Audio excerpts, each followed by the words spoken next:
So they say you're bearing witness to say that. And so your record isn't true.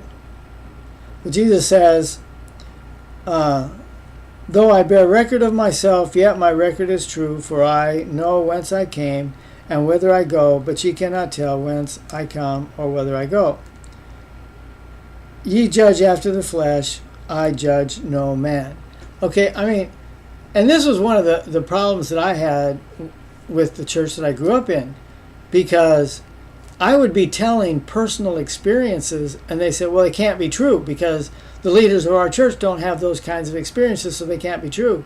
And yet my witness is true because I did experience it. But it can't be true. You know.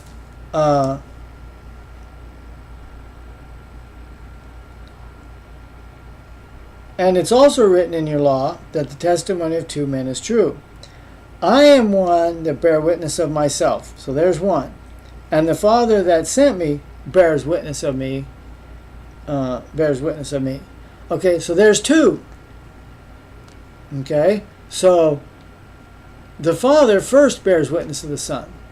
No man comes to the knowledge that Jesus is the Christ, Son of the living God, unless the Father bears witness of it. Like what Jesus told Peter, flesh and blood hath not revealed it unto you, but my Father which is in heaven. So the Father bears witness of the Son bears witness of himself. Where is your Father? And Jesus answered, ye neither know me nor my Father. If ye had known me, you should have known my Father also. Okay. And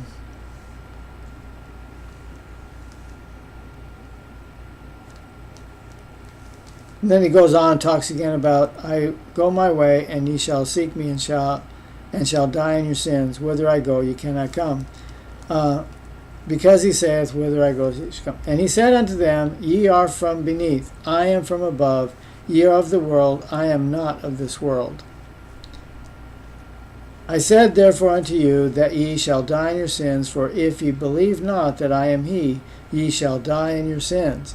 Well, this could be kind of upsetting. I mean, if I were to go around saying that you have to follow me and believe in me to receive forgiveness of your sins, well, yeah, I would, well, I'm just me, right? And so, they're relating. But these men, these men believe that they had power. They believe that they had power over sin somehow.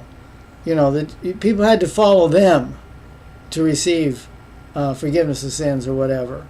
So that the whole system right there is just contrary to each other. Who really has power to forgive sins, right?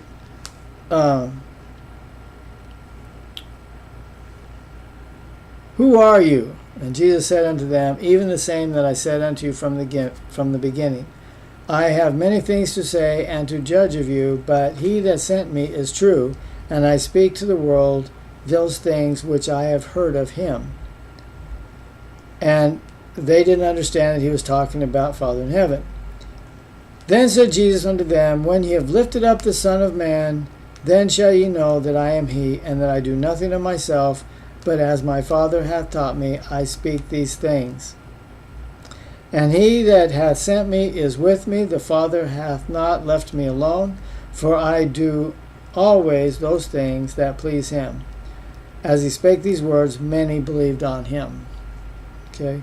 Then said Jesus to those Jews which believed on him, if ye continue in my word, then are you my disciples indeed. By this shall men know that ye are my disciples. Right? Okay, and then let's see. And ye shall know the truth, and the truth will make you free. Okay, so we have Jesus' testimony that he is the way, the truth, and the life. If you know Jesus, you know the truth. And that truth will make you free. Freedom and truth come through Jesus Christ, not through any other means. And then they say, well, we're the children of Abraham, And we've never been in bondage to any man. And yet they were in bondage, but maybe not to man. They were in bondage to something else. And Jesus answered them, Verily, verily I say unto you, whosoever commits sin is the servant of sin. Okay, so here are these men, and they're committing all manner of sin, and they are the servants of sin. Okay, and that's the way it is. I remember when I had sins, I served that sin. When I got rid of the sins, I didn't serve the sin anymore. I was made free. I can remember that feeling of being forgiven. When I was forgiven, I had peace and happiness, and I felt free. I was truly free for the first time I had since I was a child.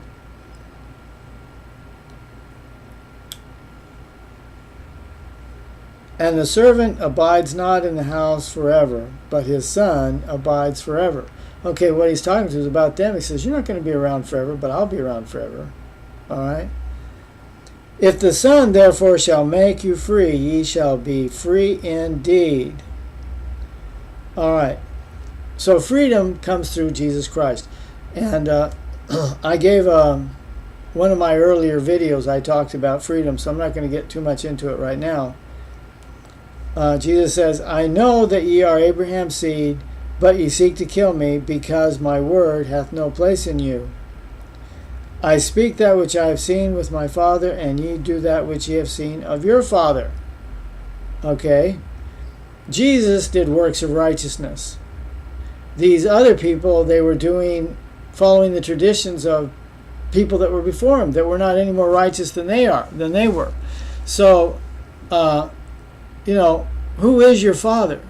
Do you continue in the traditions of people, the status quo or whatever, or do you actually take the time to find out the words of Jesus and change your life to conform to the words of the Lord? And they say, well, but Abraham's our father. Jesus said to them, if you were Abraham's children, you would do the works of Abraham. But now you seek to kill me, a man that hath told you the truth, which I have heard of God. This did not Abraham. You see, Jesus was telling them the truth, and they surely recognized that it was the truth. You see, but they rejected the truth. And but he's saying that Abraham would not have rejected the truth. He said, if Abraham and I had lived in the same day, Abraham would have accepted what I was saying. But you don't accept what I'm saying. If God were your father, ye would love me. Because God is love, right? The Father teaches us to love. And if we actually did follow the Father, then we would love the Son. We would love each other. But I proceeded forth and came from God, neither came I of myself, but he sent me. Why do you not understand my speech? Even because you cannot hear my word. You see, they're not hearing it because they've closed their ears to it, because they're not really hearing it, they don't understand it. You are of your father the devil, and the lust of your father ye will do. You see, one of the things that we're trying to do as Christians is to overcome the lust of the world. He was a murderer from the beginning, and abode not in the truth, because there was no truth in him. When he speaks a lie, he speaks of his own, for he is a liar and the father of it. And because I tell you the truth, you believe me not. There's an old saying about it's easier to believe a lie than it is to believe the truth. Which of you convinces me of sin? And if I say the truth, why do you not believe me? You see, they listen to what he's saying, and they can't find anything wrong with it. It's just not what they teach.